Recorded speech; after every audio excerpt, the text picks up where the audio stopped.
ناظرین السلام علیکم، میں احمد راحل پاشا آپ تمام ناظرین کا پروگرام فضائل حج میں دلی خیر مقدم کرتا ہوں۔ فضائل حج ایک ایسا پروگرام ہے جس میں آپ حج اور عمرہ کے متعلق کوئی بھی سوال کر سکتے ہیں۔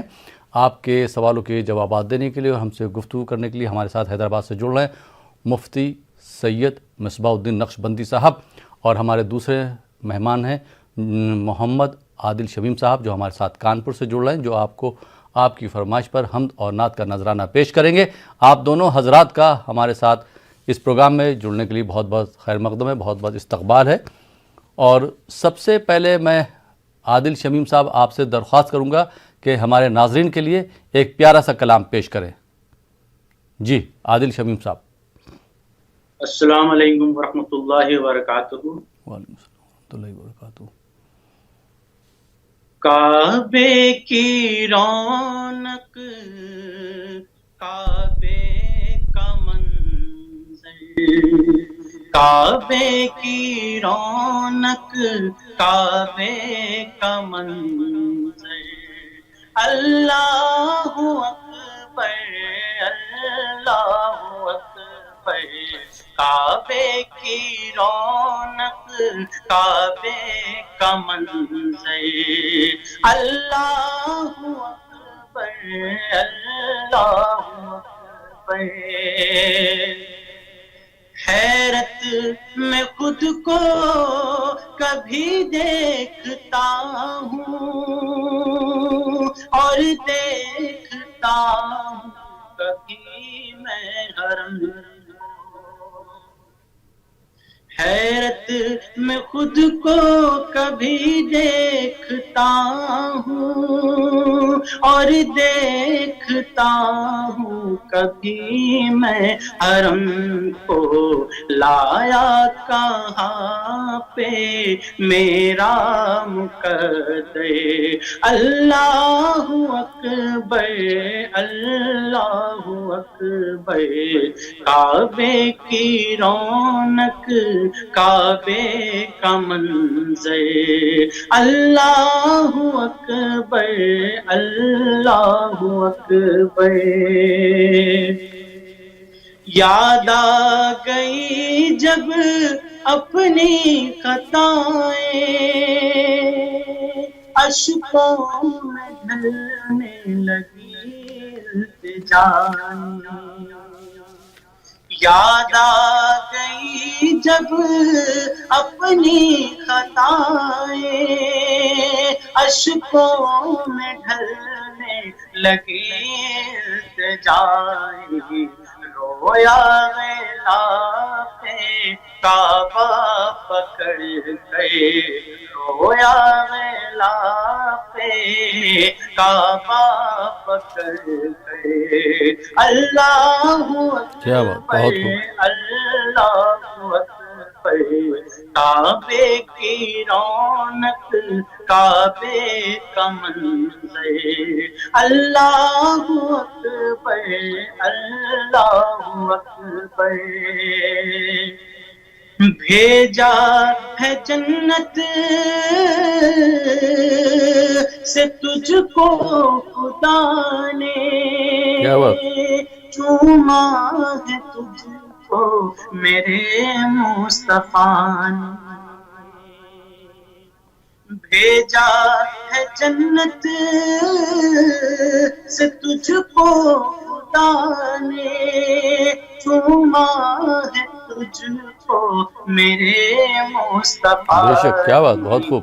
ہے سنگ اسود تیرا مقدر، ہے سنگ اسود تیرا مقدر، اللہ اکبر اللہ اکبر، کعبے کی رونق، کعبے کا منظر، اللہ اکبر اللہ اکبر۔ بہت خوب، بہت بہت شکریہ عادل شمیم صاحب۔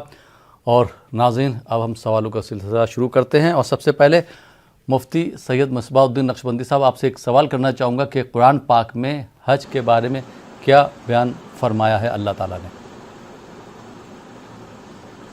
جی مفتی صاحب۔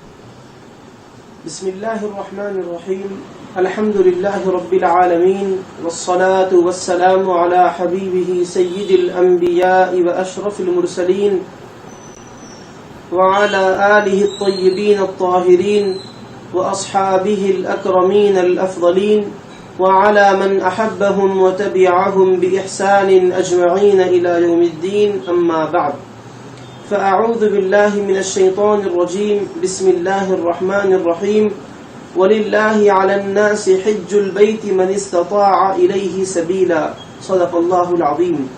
ناظرین کرام، اللہ سبحانہ وتعالی نے قرآن مجید میں حج کا ذکر کیا تو فرمایا وَلِلَّهِ عَلَى النَّاسِ حِجُّ الْبَيْتِ مَنِ اسْتَطَاعَ إِلَيْهِ سَبِيلًا، اور اللہ تعالیٰ کے لیے لوگوں پر بیت اللہ شریف کا حج فرض ہے جو اس تک پہنچنے کی استطاعت رکھتے ہیں. ایک اور مقام پر اللہ تعالیٰ نے ارشاد فرمایا الحج اشہر معلومات، کہ حج کے مقررہ مہینے ہیں. فمن فرض فیہن الحج فلا رفث ولا فسوق ولا جدال فی الحج وما تفعلوا من خیر یعلمہ اللہ وتزودوا فإن خیر الزاد التقوی واتقون یا اولی الالباب، کہ جس کسی پر حج فرض ہو جائے تو وہ حج کے اندر نہ تو رفث بے حیائی کے کوئی کام کرے، نہ تو گناہ کا کوئی کام کرے، نہ تو کوئی اور نامناسب کام کرے. اللہ سبحانہ و تعالی نے قرآن مجید میں حج کن پر فرض ہے یہ بھی بیان فرمایا، اور پھر حج کے اندر کن کاموں سے بچنا چاہیے یہ بھی بیان فرمایا ہے. جیسا کہ ابتدا میں ہم نے جس آیت کریمہ کی تلاوت کی ہے اس میں اللہ تعالی نے یہ بیان فرمایا کہ حج کن پر فرض ہے، تو ارشاد فرمایا من استطاع الیہ سبیلا، جو اس تک پہنچنے کی استطاعت رکھتے ہیں. اب استطاعت رکھنے کا مطلب کیا ہے؟ تو حدیث مبارک میں بھی اس حوالے سے آتا ہے.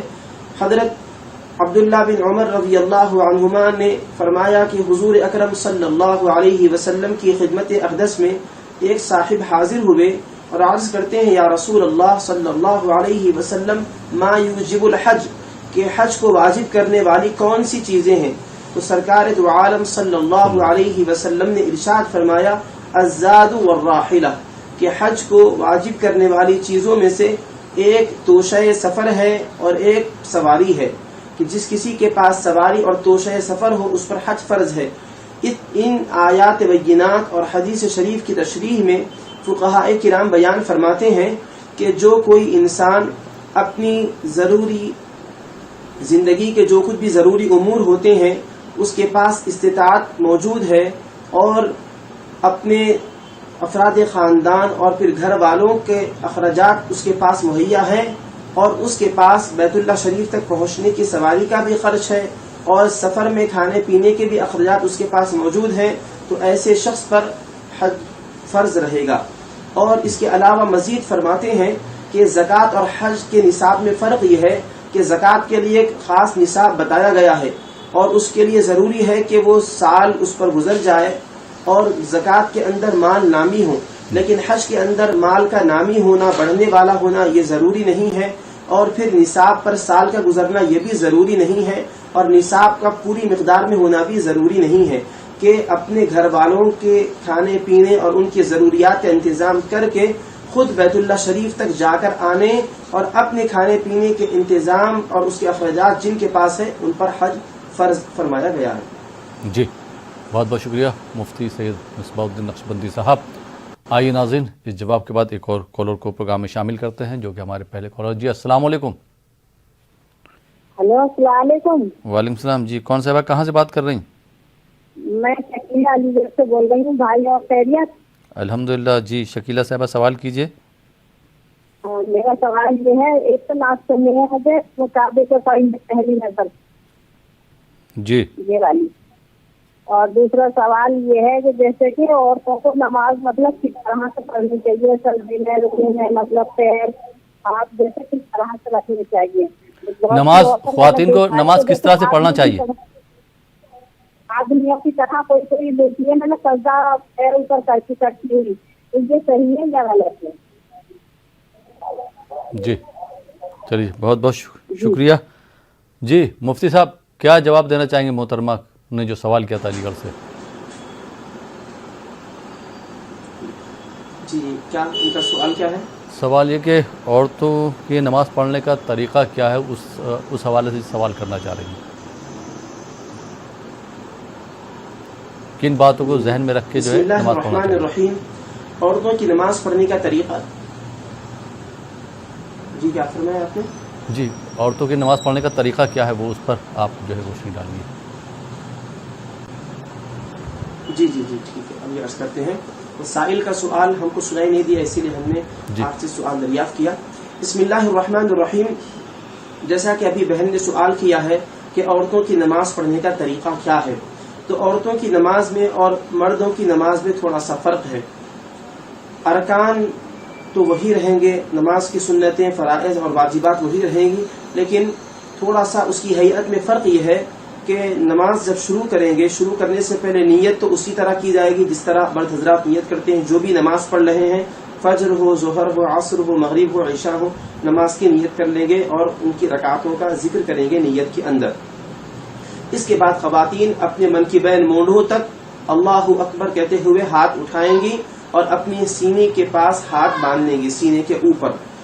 مرد حضرات کانوں تک ہاتھ اٹھائیں گے، کانوں کی لو تک، اور ناف کے نیچے باندھ لیں گے. تو دونوں میں فرق یہ ہوا کہ خواتین اپنے منکبین مونڈھوں تک ہاتھ اٹھا کر سینے کے اوپر ہاتھ کو باندھ لیں گی، اور مرد حضرات ہاتھ باندھنے کے وقت جب ہاتھ باندھ چکے ہوں گے تو وہ انگلیوں کو اس طریقے سے پھیلا کر رکھیں گے کہ 3 انگلیاں اس طریقے سے کھلی ہوں گی اور انگوٹھا اوپر کی جانب ہوگا، چھوٹی انگلی نیچے کی جانب ہوگی. لیکن خواتین اس طرح نہیں کریں گے، بالکل انگلیاں بند کر کے اپنے ہاتھوں کو وہ سینے کے اوپر رکھ لیں گی. اور مرد حضرات اپنے پیروں کو پھیلائیں گے اس طور پر کہ کم سے کم اس درمیان 4 انگل، یا پھر ان کے سہولت کے اعتبار سے جو بھی ان کی جسامت ہے اس اعتبار سے دونوں پیروں کے درمیان کشادگی ہونی چاہیے، وسعت ہونی چاہیے. خواتین ایسا نہیں کریں گی، بلکہ خواتین اپنے پیروں کو ملا لیں گی. یہ خواتین کی نماز کا طریقہ ہے. مزید آگے عرض کرتے ہیں. پھر سورہ فاتحہ ضم سورہ کی تلاوت ہوگی، اس سے پہلے تعبد اور تسمیہ پڑھیں گی، ثنا پڑھیں گی، سورہ فاتحہ پڑھیں گی، اور کوئی اور سورت کی تلاوت ہوگی. اس کے بعد رکوع میں جائیں گی. خواتین رکوع میں جائیں گی اس طور پر کہ ان کے ہاتھ ان کے پہلو سے لگے ہوئے ہوں گے. مرد حضرات جب رکوع میں جاتے ہیں تو ہاتھ ان کے کشادہ ہوتے ہیں، خواتین کے ہاتھ کشادہ نہیں رہیں گے، بالکل ان کے ہاتھ قریب رہیں گے ان کے پہلوؤں کے. رکوع کریں گی. رکوع میں 3 مرتبہ تسبیح سبحان ربی العظیم، سبحان ربی العظیم، سبحان ربی العظیم پڑھیں گی. پھر رکوع سے سر اٹھا کر کھڑے ہو جائیں گی اور سجدے میں جائیں گی. سجدے میں بیٹھنے کا طریقہ بھی مرد حضرات سے مختلف ہے خواتین کا، کہ مرد حضرات اپنے کوہنیوں کو اٹھائیں گے، ان کے ہاتھ تو زمین پر ہوں گے، کوہنیاں اٹھی ہوئی ہوں گی، لیکن خواتین اپنی کوہنیوں کو سجدے میں زمین پر بچھا دیں گی اور اپنے سر سے اور کانوں سے پہلو سے بالکل قریب کر لیں گی. اور خواتین سجدہ کریں گی، سجدے میں تو وہ سمٹ کر سجدہ کریں گی. مرد حضرات اپنے پیروں کو کھڑا کر لیں گے اور پھر وہ بالکل کشادہ ہو کر سجدہ کریں گے. خواتین بالکل سمٹ جائیں گی، پیر ان کے اٹھے ہوئے نہیں ہوں گے، بلکہ وہ رکوع کے بعد کھڑے ہو کر پھر بیٹھ جائیں گی. اس کے بعد وہ سجدہ کریں گی اس طور پر کہ ان کے اعضاء بالکل قریب ہو جائے. ایک سجدہ ہوگا، سجدے سے اٹھیں گی جلسے میں، پھر دوسرا سجدہ ہوگا، اس کے بعد دوسری رکعت کے لیے کھڑے ہو جائیں گی. تو پہلی رکعت کا جو طریقہ عرض کیا گیا ہے بالکل اسی طریقے پر وہ نماز ادا کریں گی. اور البتہ سجدے کے اندر تسبیح جو ہوگی سبحان ربی الاعلی، سبحان ربی الاعلی، سبحان ربی الاعلی 3 مرتبہ کم سے کم یہ تسبیح پڑھیں گی. جی بہت بہت شکریہ مفتی صاحب. آئیے ناظرین ایک اور کالر کو شامل کرتے ہیں پروگرام میں. جی السلام علیکم. السلام علیکم. وعلیکم السلام. جی کون صاحب کہاں سے بات کر رہے ہیں؟ شیخ ابرار بول رہا ہوں، کیبل نگر کوٹا راجستھان سے. جی شیخ ابرار صاحب سوال کیجئے. ہاں ٹی وی کی آواز بند کر دیجئے. شیخ ابرار صاحب سوال کیجئے. ہاں جی، میرا ایک تو نعت کی فرمائش تھی صاحب، حسبی ربی صلی اللہ. جی. اور دوسری میری ایک سوال یہ تھا کہ جیسے کوئی اگر انسان اپنے پاس امانت رکھ دے اس کی، اور وہ رکھنے کے بعد اگر کہیں چلا جائے اور پھر اپنا اس سے ملان نہیں ہو اور اس کی کچھ اس کی امانت اپنے پاس رہ جائے تو اس کے لیے اپنے کو کیا کرنا چاہیے, اس کا کیا طریقہ ہے؟ جی, جس کی امانت رہ جائے یا جس کے پاس امانت رہ جائے؟ ہاں, جس کے پاس جیسے امانت دے کر کے گیا ہے جی, اور وہ کہیں چلا گیا اور پھر اس سے کبھی ملنا ہوا ہی نہیں, تو جن کے پاس امانت رکھی ہے ان کو اس امانت کا کیا کرنا چاہیے؟ امانت رکھی کا کیا کرنا چاہیے؟ ٹھیک ٹھیک ٹھیک, بہت بہت شکریہ ابرار صاحب. جی مفتی صاحب, کیا جواب دینا چاہیں گے آپ؟ بسم اللہ الرحمن الرحیم. بھائی صاحب نے یہ سوال کیا ہے کہ اگر کوئی شخص کسی کے پاس امانت رکھوا کر چلا جائے اور پھر دونوں کی دوبارہ ملاقات نہ ہو تو ایسی صورت میں کیا کرنا چاہیے؟ تو جو کوئی شخص بھی آپ کے پاس امانت رکھ کر چلا گیا ہے, آپ اس امانت کو بہت اہتمام کے ساتھ اٹھائے رکھیں, اس کے اندر کوئی خیانت نہیں ہونی چاہیے, اور پھر آپ ان صاحب کو تلاش کریں, ان کے گھر والوں کا پتہ یا پھر ان کا پتہ ایڈریس جہاں سے بھی ممکن ہو سکے معلوم کروائیں. محلے کے ہوں تو پھر محلے کے حضرات سے معلوم کریں, جو محلے کے ذمہ دار حضرات ہوتے ہیں, یا کوئی اور علاقے کے رہنے والے تھے تو وہاں تک پہنچے آپ, جو بھی وہ محلے میں رہتے تھے یا جو بھی ریاست میں رہتے تھے, ممکنہ کوشش کر کے وہاں تک پہنچ کر ان کے بارے میں دریافت کرنے کی کوشش کریں, اور پھر وہ آپ کو مل جائیں یا پھر ان کا پتہ مل جائے, ان تک آپ کی رسائی ہو جائے تو ان صاحب سے رابطہ کر کے ان کی امانت ان کے پاس پہنچا دیں. کوشش کرنے کے باوجود بھی اگر وہ صاحب آپ کو نہ مل سکے تو آپ امانت کو ضائع نہ کریں بلکہ اپنے پاس ہی اٹھائے رکھیں. اور دوسری صورت یہ ہے کہ اگر ان صاحب کے بارے میں یہ اطلاع ملی ہے کہ ان کا انتقال ہو چکا ہے, عموماً جو کوئی بھی امانت رکھواتے ہیں تو ایک وقت مقرر ہوتا ہے, بعد میں آ کر وہ لینے کے لیے بھی ابتدا میں ذکر کرتے ہیں. انہوں نے کہا تھا کہ میں فلاں تاریخ کو یا پھر اتنے دنوں کے بعد فلاں مہینے میں آ کر لوں گا, کافی عرصہ گزر گیا وہ نہیں آئے, تو پھر آپ تحقیق کیجئے, معلوم کیجئے, اگر وہ باحیات ہیں تو ان تک پہنچا دیجئے, اگر معلوم ہوا ہے کہ وہ باحیات نہیں ہیں تو جو بھی ان کے ورثاء ہے ان کے ورثاء کو تلاش کر کے ان تک اس امانت کو پہنچا دیجئے.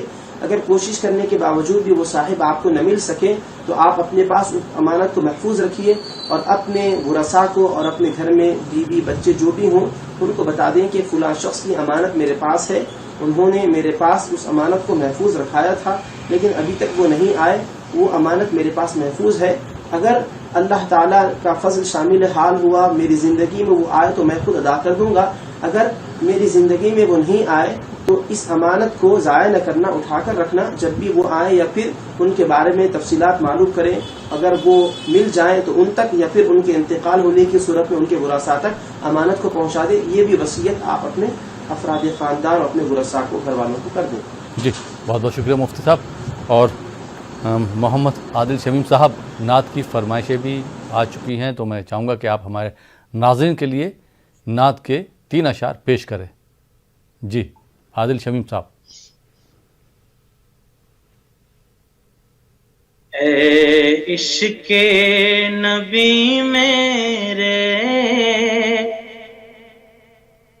دل میں بھی سما جانا, کیا بات, اے عشق نبی میرے دل میں بھی سما جانا, اے عشق نبی میرے دل میں بھی سما جانا, مجھ کو بھی محمد کا دیوانہ بنا جانا, کیا بات, مجھ کو بھی محمد کا دیوانہ بنا جانا. جو رنگ کے جامے پر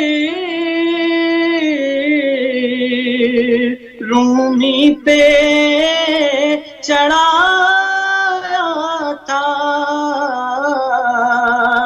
جو رنگ کے جامے پر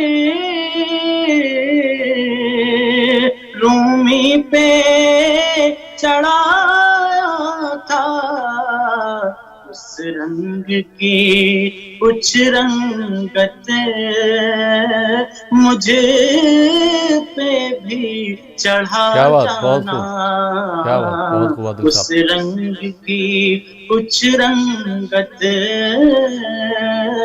مجھے پہ بھی چڑھا جانا، جس خواب میں ہو جائے دیدار نبی حاصل، جس خواب میں ہو جائے دیدار نبی حاصل، عشق کبھی مجھ کو نیند ایسی سلا جانا،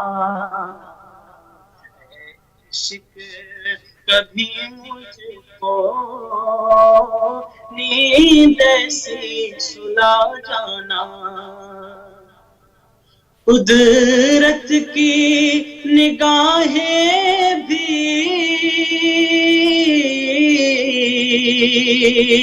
جس چہرے کو تکتی ہے، قدرت کی نگاہیں بھی جس چہرے کو تکتی ہے، اس چہرہ انور کا دیدار کرا کیا بات، سبحان اللہ، سبحان اللہ۔ اس چہرہ انور کا دیدار کرا جانا، اے عشق نبی میرے دل میں بھی سما جانا، مجھ کو بھی محمد کا دیوانہ بنا جانا۔ بہت بہت شکریہ عادل شمیم صاحب خوبصورت کلام پیش کرنے کے لیے۔ اور ناظرین، آپ دیکھ رہے ہیں پروگرام فضائل حج۔ فی الحال وقت ہو چلا یہاں پر ایک چھوٹے سے بریک کا۔ بریک کے بعد آپ کی خدمت میں پھر حاضر ہوں گے۔ آپ دیکھتے رہیے ہمارا یہ خاص پروگرام فضائل حج۔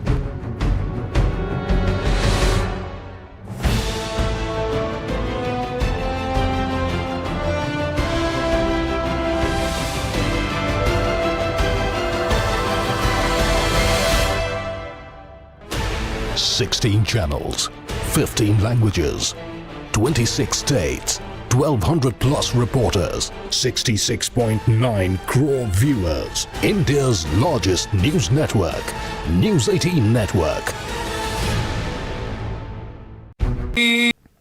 ناظرین، بریک کے بعد ایک بار پھر آپ کا خیر مقدم ہے۔ آپ دیکھ رہے ہیں ہمارا یہ خاص پروگرام فضائل حج، اور آپ کے سوالوں کے جوابات دے رہے ہیں مفتی سید مصباح الدین نقشبندی صاحب، اور ہمارے دوسرے مہمان ہیں محمد عادل شمیم صاحب، جو حمد اور نعت کا نذرانہ پیش کر رہے ہیں۔ آپ دونوں حضرات کا ایک بار پھر خیر مقدم ہے بریک کے بعد۔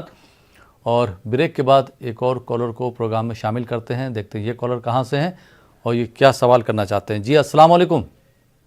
وعلیکم السلام۔ جی میرا محترمہ نام ریحانہ ہے۔ جی میرا نام ریحانہ ہے، حیدرآباد سے بول رہے ہیں۔ جی ریحانہ صاحبہ سوال کیجئے۔ میں خواب کی تعمیر پوچھنے کا تھا۔ نہیں، خواب کی تعمیر کے سلسلے میں تو میں معذرت چاہوں گا، وہ سوال نہیں ہے، وہ پروگرام نہیں۔ خواب کی تعبیر کے سلسلے میں حج سے متعلق کوئی سوال ہے آپ کا؟ مجھ سے وہی خواب میں چاند اور کعبہ شریف کو دیکھے تو اس کا کچھ ہے مطلب بول کے پوچھیے۔ جی کوئی اور سوال نہیں آپ کے پاس؟ چلیے بہت بہت شکریہ کال کرنے کے لیے۔ آئیے ناظرین ایک دوسرے کالر کو پروگرام میں شامل کرتے ہیں۔ جی السلام علیکم۔ جی کون صاحب کہاں سے بات کر رہے ہیں؟ کوٹا ڈسٹرکٹ جی سوال پوچھیے۔ راجستھان کوٹا ڈسٹرکٹ سے یہ سوال یہ ہے میرا کہ یہ بیت اللہ شریف کا جو غلاف تبدیل کیا جاتا ہے، یہ کون سی تاریخ کو، ذی الحجہ کی کون سی تاریخ کو تبدیل کیا جاتا ہے؟ غلاف کعبہ کی بات، جی ٹھیک، بہت بہت شکریہ کال کرنے کے لیے کوٹا راجستھان سے۔ جی مفتی صاحب، محترم نے سوال کیا کہ غلاف کعبہ جو ہے حج کی کون سی تاریخ کو تبدیل کیا جاتا ہے؟ جی بسم اللہ الرحمن الرحیم. کعبۃ اللہ شریف کے غلاف مبارک کی تبدیلی سے متعلق سوال کیا ہے. تو کعبۃ اللہ شریف کا غلاف حج کے ہی موسم میں تبدیل کیا جاتا ہے. 9 تاریخ عرفہ کے دن کعبۃ اللہ شریف کے غلاف کی تبدیلی کا عمل انجام دیا جاتا ہے. جی بہت بہت شکریہ مفتی صاحب. آئیے ناظرین ایک اور کالر کو پروگرام میں شامل کرتے ہیں. جی السلام علیکم. السلام علیکم. وعلیکم السلام. جی محترمہ کہاں سے بات کر رہی ہیں؟ بنگلور سے بات کر رہی. میں مفتی صاحب سے سوال کرنا چاہتی ہوں. جی مفتی صاحب آپ کی آواز سن رہے ہیں, آپ کا سوال سنیں گے. جی سوال کیا آپ کا؟ عید الاضحیٰ میں عورتیں نماز پڑھنی چاہیے یا نہیں چاہیے؟ عید الاضحیٰ میں؟ ہاں عید الاضحیٰ کی جو نماز ہوتی ہے نا عید کی, ہاں عید کی نماز پڑھنی چاہیے یا نہیں پڑھنی چاہیے؟ ٹھیک ہے, بہت بہت شکریہ کال کرنے کے لیے بنگلور سے. جی مفتی صاحب کیا جواب دینا چاہیں گے آپ؟ بسم اللہ الرحمن الرحیم. بہن نے سوال کیا ہے کہ عید الاضحیٰ کی جو نماز ہوتی ہے مرد حضرات پڑھتے ہیں, کیا عورت کو بھی وہ نماز پڑھنی چاہیے؟ دیکھیے بہن, عید کی نماز وہ عید الاضحیٰ کی ہو یا پھر عید الفطر کی ہو, یہ مرد حضرات پر فرض واجب کی گئی ہے. خواتین پر عیدین کی نماز یعنی عید الفطر ہو یا عید الاضحیٰ کوئی بھی عید کی نماز ان پر واجب نہیں ہے. وہ نفل نماز کا اہتمام کریں گی اپنے گھر میں. اور پھر جو جمعہ کا دن ہوتا ہے جس کو عید المؤمنین بھی کہتے ہیں, اس دن بھی ان پر جمعہ فرض نہیں ہے بلکہ وہ ظہر کی نماز ہی ادا کریں گی. جی بہت بہت شکریہ مفتی صاحب. اور میں آپ سے پروگرام کے آخر میں درخواست کروں گا کہ آپ مجموعی طور پر ہمارے ملک کے لیے, قوم کے لیے دعا کریں, 1 منٹ کی مختصر دعا. جی مفتی صاحب. جی الحمد للہ رب العالمین. اللہم صلی علی سیدنا محمد وعلی آلہ وصحبہ افضل صلواتک وعدد معلوماتک وبارک وسلم. اے اللہ, اے ہمارے مالک, اے ہمارے معبود, اے ہمارے مقصود, تجھ سے ہماری کوئی چیز چھپی ہوئی نہیں ہے. ہم سر سے پیر تک گناہوں میں ڈوبے ہوئے ہیں. اے ہمارے اللہ, اپنے فضل و کرم سے اپنے حبیب کریم صلی اللہ علیہ وسلم کے وسیلے سے ہمارے گناہوں کو معاف فرما, ہماری خطاؤں کو درگزر فرما, نام اعمال سے گناہوں کو مٹا دے, عالم برزخ اور عالم مثال سے گناہوں کو مٹا دے. اے اللہ, ہمارے ملک میں, ہماری ریاست میں, ہمارے شہر میں امن و سلامتی کو قائم فرما. اے اللہ, پوری دنیا سے اس عالمی وبا کورونا وائرس کا خاتمہ فرما. اے اللہ, آسمان سے اترنے والی بلاؤں سے ہماری حفاظت فرما, زمین سے ابھرنے والے فتنوں سے ہماری حفاظت فرما.